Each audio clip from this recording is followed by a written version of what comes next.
Trump, Melhores Laços com as Filipinas, visita a China confirmada. Mr. President Marcos, next year, Philippines is going to be the rotating chair of ASEAN. I wonder how do you plan to balance your relationship between the United States and China? And for President Trump, Kremlin yesterday said if you are going to Beijing in September, they wouldn't rule out a meeting between you and President Putin. Is such a meeting possible? And how soon do you plan to visit China? Well, we have a lot of meetings possible. President Xi has invited me to China, and we'll probably be doing that in the not too distant future, a little bit out, but not too distant. And I've been invited by a lot of people, and we'll make those decisions pretty soon. Please. Well, as you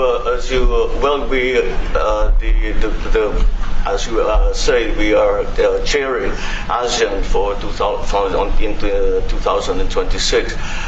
There is no need, in a sense, to balance, as you characterize it, to balance our relationship between the United States and China, simply because our foreign policy is an independent one. And we are essentially concerned with the defense of our territory and the exercise of our sovereign rights.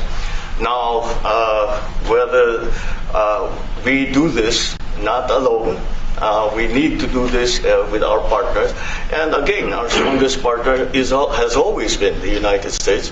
But of course, we are trying to form coalitions and multilateral relations so that those like-minded nations who share the same values as we do, who hew to international law, most specifically the UNCLOS,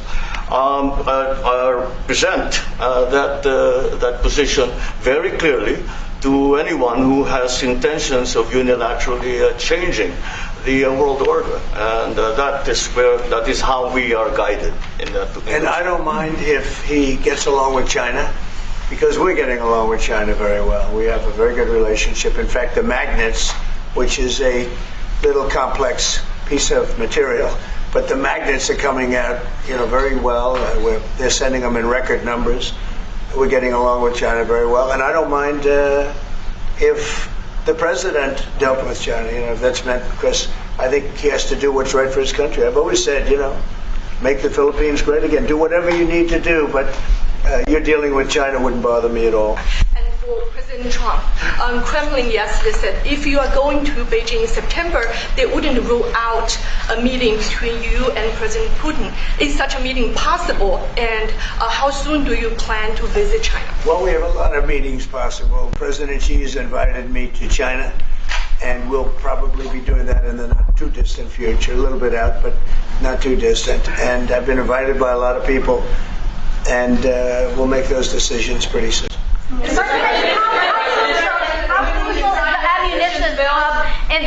How crucial is the ammunition hub that the U.S. plans to build in Subic and the Luzon corridor, considering that these will be built in areas that host strategic ports as well as military air bases? You're talking ammunition? Yes, the U.S. House Congressional Committee on Appropriations approved a budget. What's very important. Otherwise, we wouldn't have approved it. Sorry? Yeah, it's very important. Otherwise, we wouldn't. We need ammunition. We're going to end up in a few months, we'll have more ammunition than any country has ever had. We're going to have more missiles than any country has ever had. We're going to have all the speedy missiles. We'll have the speedy ones, the slow ones, the accurate ones, the ones that are slightly less accurate. We have everything. But we will have more ammunition than any country has ever had. It's very important to me. And when you say that you're close to making a trade deal, what gaps remain? And for President Marcos, sir, I was just wondering, do you not think that perhaps the Philippines hosting U.S. missile systems could be considered escalatory by China, especially because they can strike even to mainland China? Thank you. Well, it's an honor to be with this gentleman. I've known him, and I've known his family, actually, but I've known him. And I assume you're from the Philippines? Are you from the Philippines? Yes, sir. It's good. You're very lucky to be from the Philippines. It's a great place. But we're going to have a very good relationship. I mean, I know you had some problems with another president, and it was not your fault. It was the president's fault. And the country was maybe tilting toward China, but we untilted it very, very quickly. But you had a country that was tilting toward China for a period of time, and I just don't think that would have been good for you.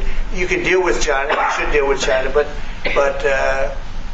when I got elected, everything changed and they came right back to us. President Trump, will you consider extending Say it again? Yeah, Brian, go ahead. Oh, Mr. President, I just wanted to piggyback off Sorry, I have a question to President Marcos. I'll let you Yes, yes. I'm sorry, what was the question again? It was about whether having U.S. missiles hosted in the Philippines could be considered escalatory by China. All of the what we consider part of the modernization of the Philippine military is really as a response to the circumstances that surround the situation around the South China Sea and now what we used to refer to as Asia Pacific, which we have expanded now to the Indo-Pacific.